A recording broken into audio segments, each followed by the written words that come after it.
Hello everybody and welcome back to my channel. As always, I am Finical Faye and today we are here to open Ubiquity! I am so happy to get Ubiquity because at the time of filming, which is probably like months before you're going to see it, let's be real, I am not good at keeping a good schedule. This is only like a week after I heard that she was announced. She's probably been announced for longer than that. I'm kind of late in the loophole for everything. But I just found her at Target for $17 and I'm so excited to open her. I really loved the Miraculous Paris special, and I can't wait for the Shadybug and Claw Noir dolls. And I'm so excited to open her. So let's just break right into it.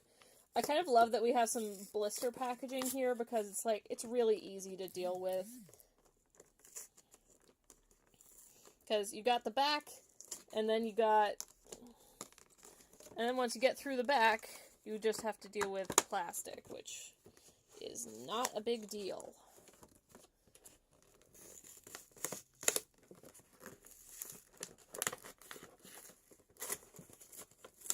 I am going to try and keep the back as intact as possible, but that's not going to be extremely intact. I'm going to want to use at least the back of it for a display, because look at that visual! And then we have the back that says, like her character description. Her human name is Alia Césaire, same one as the Fox Miraculous holder I opened earlier. Her hero name is Ubiquity. And she creates portals between parallel worlds. Everything is reversed in the reverse. In this parallel universe, the Butterfly Miraculous holder turns Alia into Ubiquity, a hero that creates portals between universes and travels to Paris for help. But as two familiar foes follow her, destroying Marinette's room in their wake, a miraculous team must be formed to save both universes. And she's so pretty! And then let's get her out of the plastic portion. Alright, we have, like, some sort of guide to all of the toys that are out right now. We have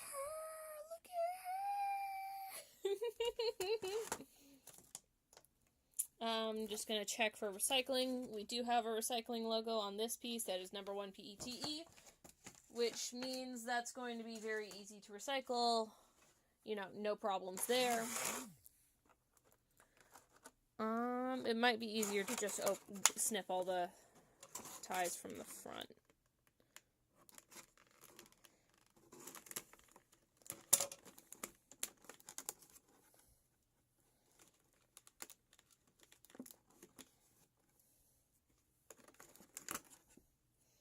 There's her visor. I think they did a great job with it because, like, the headband means it'll be more likely to stay on.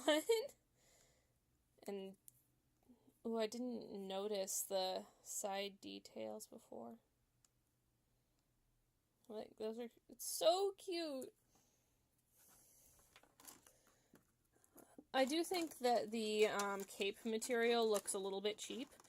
But, and also, me and my roommate, who is also a Miraculous Ladybug fan, like, were wondering if her cape attaches to her arms, because if you saw in the, package in the animation, it does, so. We're gonna have to see now, won't we? Got that same plastic-wrapped wrists that are characteristic of the Miraculous Ladybug dolls.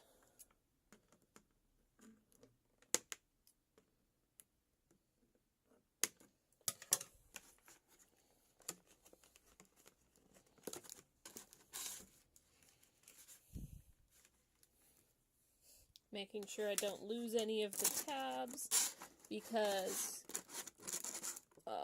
we would like to keep them safe.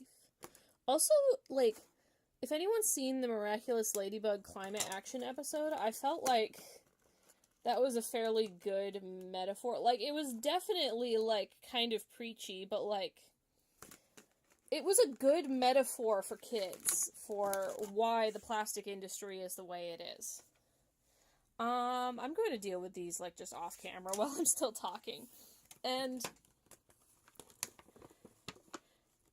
I'm just really happy that they took the time on that.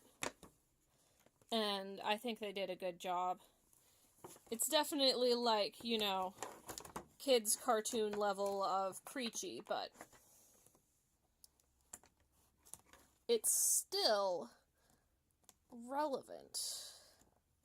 And it's still, like, as far as anything in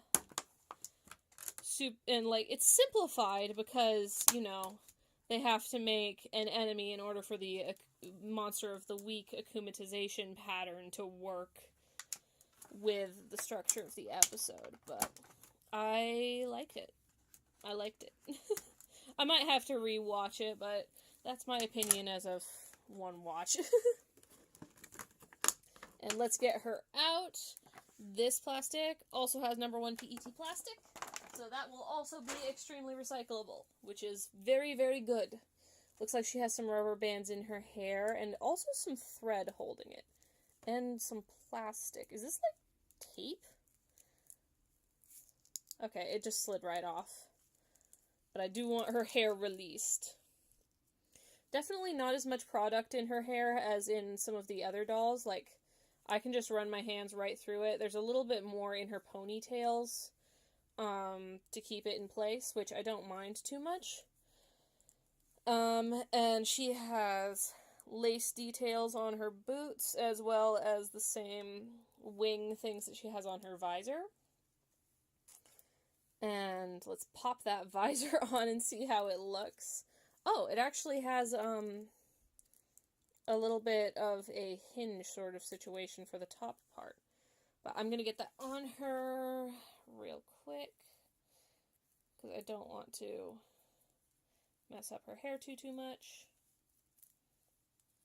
It's a little bit hard to put on because it's narrower than her face, which is something that I've noticed happens with the Miraculous masks. They're narrower than the faces, which sometimes helps hold them on and sometimes does not. This one, I feel like this one is staying on fairly well. And I think it looks good. Like, look at her! It does not look like she has any sort of loops to hold the cape to her arms. So I might actually, like, do a little bit of sewing and, like, just connect it in a couple places, because I think that's how I would like her displayed. Sorry to interrupt myself, but after further examination, I have found that there are slits in the side of the cape to attach it to her hand. They are not very big, and it makes me feel like the material would tear if you posed her wrong, but there are slits so she can be posed with the cape like this. So, just so you are aware, they're there. I'm not a big fan of them, but they're there. But yeah, I think she is darling, and of course she has, you know, the same range of movement as the other dolls in the line.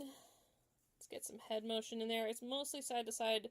The up-down tilt is not that much, but she does have some. She is very pretty. Like, I do stand by the fact that the materials do look kind of cheap, and I do wish that there had been, like, a stitch or two somewhere along the cape, or, like, loops, so you could loop it around the, arms. But all in all, I really like her. I think she's cute. And I'm very excited to have her. So with that, let's get on to the eco-bricking portion. I am going to save this for collage purposes. I might still eco-brick it further down the line, but for right now, I'm just going to deal with the tabs and plastic piece, because we're kind of running out of space right here. And if I have to eco-brick it later, you know, it's no big whoop, because it's gonna end up where it's gonna end up in my crafting collection one way or another. It's either going to end up in a collage or in an eco-brick. It's not like I'm going to just throw it away. Alright. That's all the eco-bricking that was required for this. Everything else is, well, either shiny cardboard or shiny plastic, or recyclable plastic. So, not much to deal with in terms of our situation, but not entirely recyclable. Thank you so much for watching, and I'll see you all next time. Goodbye!